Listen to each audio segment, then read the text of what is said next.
اسلام کی تعلیم بڑی متوازن ہے. ایک طرف سوال کی مذمت ہے،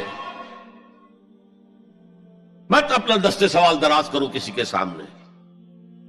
جو شخص ہاتھ پھیلاتا ہے مانگنے کے لیے وہ اپنی عزت نفس کو ہتھیلی پر رکھ کر آپ کے سامنے پیش کر رہا ہے،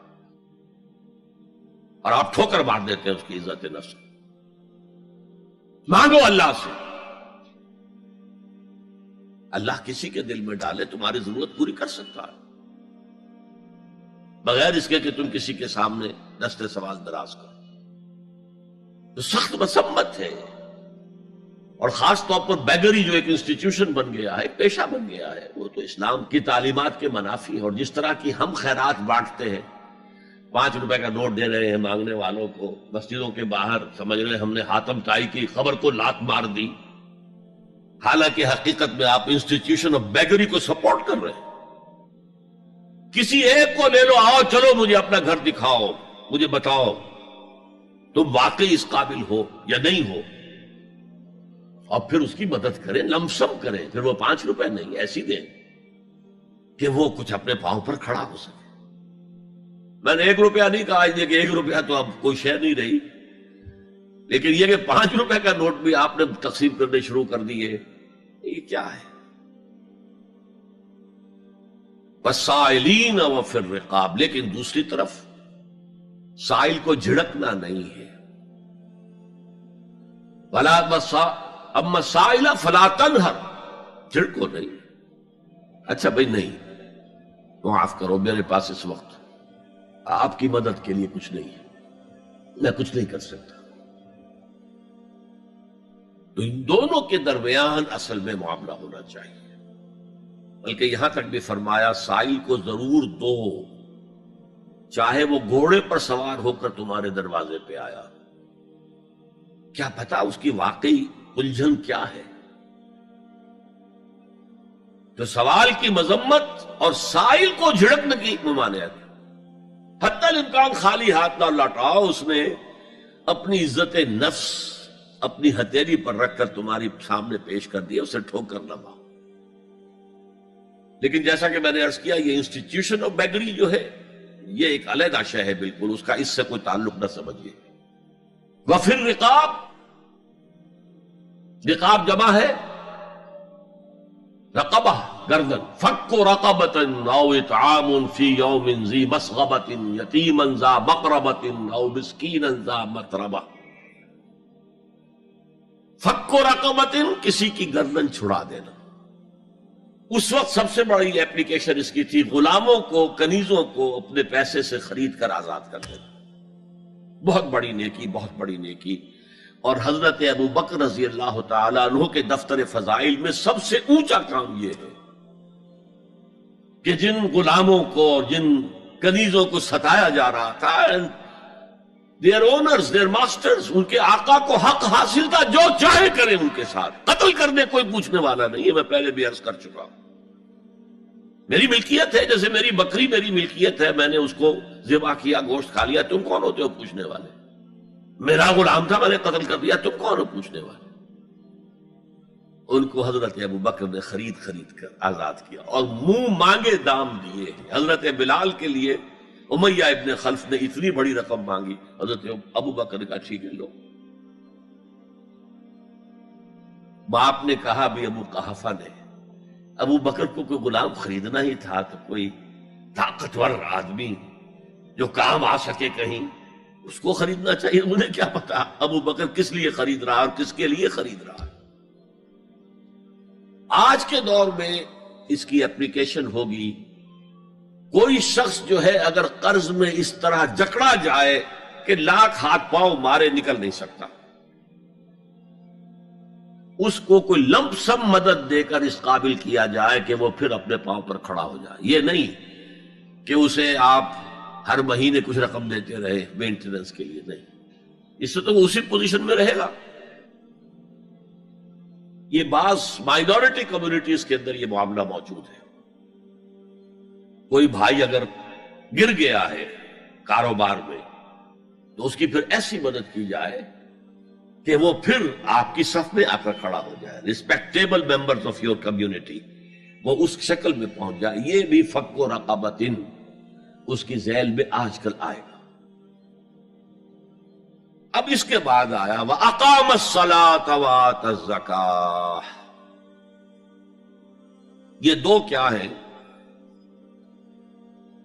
یہ عبادات کی شکل میں دو ستون ہیں جو ان دو چیزوں کو سپورٹ کرتے ہیں جو اب تک بیان ہوئی ہیں. ایمان کو تازہ رکھنے کے لیے نماز قائم کرو. ہر نماز ایمان کی تجدید ہے. اقیم الصلاۃ لذکری، نماز قائم کرو میری یاد کے لیے. اپنا عہد اللہ کے ساتھ تازہ کرو. ایاک نعبد و ایاک نستعین، اے اللہ ہم تیری ہی بندگی کرتے ہیں اور کرتے رہیں گے، تجھ ہی سے مدد مانگتے ہیں اور مانگتے رہیں گے. اپنے اس عہد بندگی کو تازہ کرو، ایمان کو تازہ کرو. الحمدللہ رب العالمین الرحمن الرحیم. ایمان باللہ تازہ ہوا نا. مالک یوم الدین، ایمان بالآخرہ تازہ ہو گیا نا. یہ ہے ایمان کو قائم رکھنے کے لیے، نیکی کی اس روح کو برقرار رکھنے کے لیے اللہ تعالی کی طرف سے یہ ستون ہے. الصلاۃ عماد الدین، دین کا ستون ہے یہ نماز. اس بحث میں اس کا مقصد کیا ہے وہ میں نے بیان کر دیا. بعد میں کیوں آ رہا ہے؟ یعنی کہ اصل شے ہے ایمان، اور ایمان کو سپورٹ کرنے والا ستون ہے نماز. عملی نیکی میں اصل شے ہے ہمدردی، ہمدردی میں مال خرچ کرنا، اور اس کے لیے ستون ہے زکوٰۃ. کم سے کم یہ 2.5% تو نکالو، بوتل کا کارک تو کھل جائے، پھر اور بھی دو اور بھی دو اور بھی دو. یہ تو obligatory ہے، یہ تو فرض ہے، یہ تو لازم ہے. لیکن مقصد کیا ہے؟ اس کو جو سمجھ لیا بس یہی زکوٰۃ ہی ہمارے ذمے میں ہے، وہ بڑے مغالطے میں. حضور نے فرمایا صلی اللہ علیہ وسلم ان فی المال حقا سوى الزکوٰۃ. اے مسلمانوں یہ نہ سمجھنا کہ بس زکوٰۃ ادا کر دی تو تمہارے مال کا سارا حق ادا ہو گیا. ان فی المال حقا سوى الزکوٰۃ، تمہارے اموال میں حق ہے اللہ کا زکوٰۃ کے علاوہ بھی. اور پھر آپ نے یہ آیت پڑھی وَآتَى الْمَالَ عَلَىٰ حُبِّهِ ذَوِي الْقُرْبَىٰ وَالْيَتَامَىٰ وَالْمَسَاكِينَ وَابْنَ السَّبِيلِ وَالسَّائِلِينَ وَفِي الرِّقَابِ وَأَقَامَ الصَّلَاةَ وَآتَى الزَّكَاةَ. یہاں آتا زکوٰۃ تو ہے ہی ہے، اس سے پہلے جو آ رہا ہے یہ سرپلس ہے، اس سے آگے کی بات ہے، یہ ایڈیشنل ہے.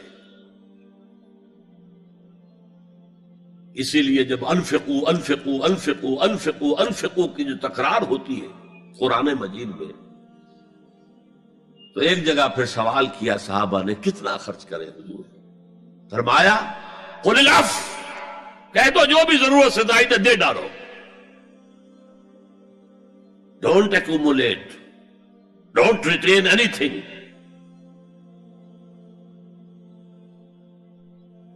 ایک بات آپ سے کہوں، آپ کچھ چونک جائیں گے. حضور نے کبھی زکوٰۃ دی؟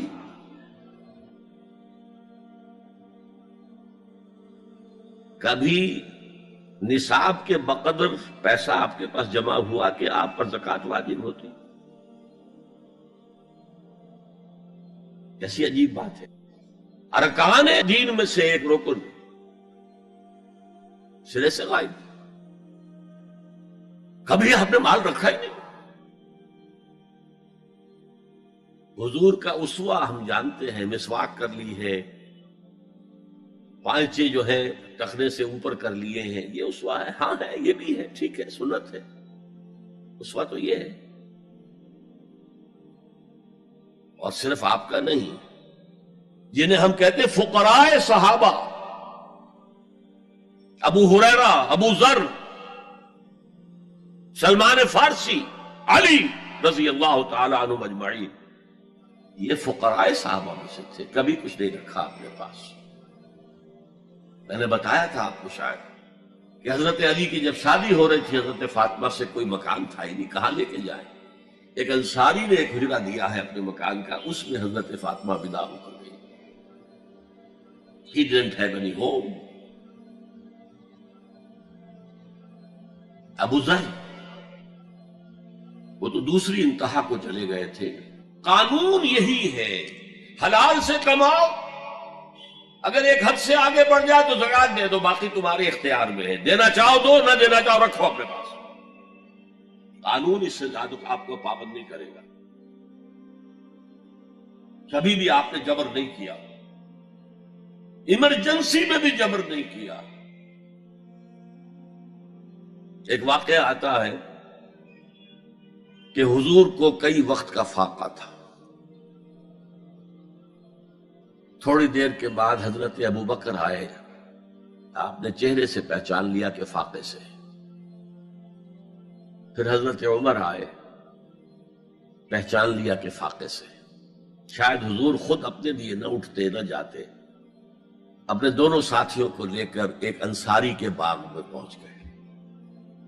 انصاری کی عید ہو گئی، فوراً لا کر اس نے کچھ کھجوریں کچھ انگوروں کے گوشے رکھے. اس کے بعد وہ دوڑا چھری لے کر کسی جانور کو ذبح کرنے کے لیے. یہ ساری تفسیریں میں کیا بتا رہا ہوں. مال یہ نہیں تھا کہ مدینے میں سبھی فاقے سے تھے، موجود تھے جن کے پاس مال تھا، لیکن جبرن آپ نے کسی سے کچھ نہیں لیا. جب وہ چھری لے کر چلا، فرمایا دیکھنا کسی دودھ والے جانور کو نہ ذبح کرنا. بہرحال کچھ دیر کے بعد وہ گوشت پکا کر لایا، روٹیاں رکھی. اس کے بعد حضور نے ایک روٹی پر چند بوٹیاں رکھ کر کہا یہ عائشہ کو دے آؤ، اسے بھی کئی وقت کا فاقہ ہے.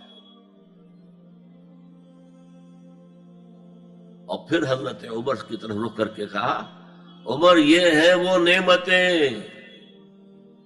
جس کا حساب دینا پڑے گا اللہ کے ہاں. وَأَمَّا بِنِعْمَةِ رَبِّكَ فَحَدِّثْ، اور یہ جو فرمایا گیا الہاکم التکاثر میں نعمتوں کا حساب لیا جائے. وَلَا تُسْأَلُنَّ يَوْمَئِذٍ عَنِ النَّعِيمِ، فرمایا یہ نعمتیں ہیں. یہ ہے اصل میں انفاق کا معاملہ. آپ کے اس پر چھوڑ دیا گیا ہے. جتنا بھی آپ میں جذبہ ہے، جتنا بھی آخرت کا یقین ہے، اتنا ہی آپ پسند کریں گے کہ آخرت کے بینک میں جمع کرائیں، یہاں کے بینکوں میں کیوں جمع کرائیں. یہاں کتنا دے دیں گے آپ کو؟ 10%، 20%. وہاں 700% ملتا ہے. 700% نہیں، 7,000، 700 گنا. Why to keep it in these banks؟ حضرت مسیح کا جو پہاڑی کا واس بہت مشہور ہے، سرمن آف دا ماؤنٹ، بڑے پیارے الفاظ ہیں. میں آپ سے اپنا تاثر عرض کیے بغیر نہیں رہ سکتا. جہاں تک مواعظ کا تعلق ہے، جو حضرت مسیح کے مواعظ آئے ہیں ان سے اونچے واعظ کوئی ممکن نہیں. اسی میں یہ جملہ بھی ہے، دیکھو اپنا مال زمین پر جمع نہ کرو. جہاں چوری بھی ہوتی ہے ڈاکہ بھی پڑتا ہے، کیڑا بھی خراب کرتا ہے.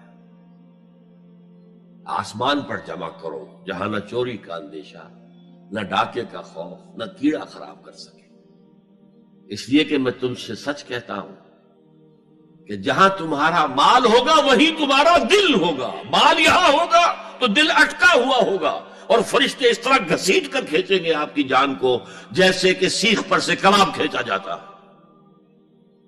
اور اگر دل وہاں لگا ہوا ہے جس کے لاکھوں کروڑوں ڈالر سوئس بینکس میں جمع ہیں، اسے کہا جائے نکل جاؤ پاکستان سے، اسے کوئی تکلیف ہوگی؟ نکل جاؤ فلاں ملک سے، ملک بدل کرتے تو کیا تکلیف؟ میرے بینک کے اندر پیسے ہیں. البتہ جس کا باہر کچھ نہ ہو اسے اگر یہ دی جائے سزا تو اس کی تو جان پر بن جائے گی.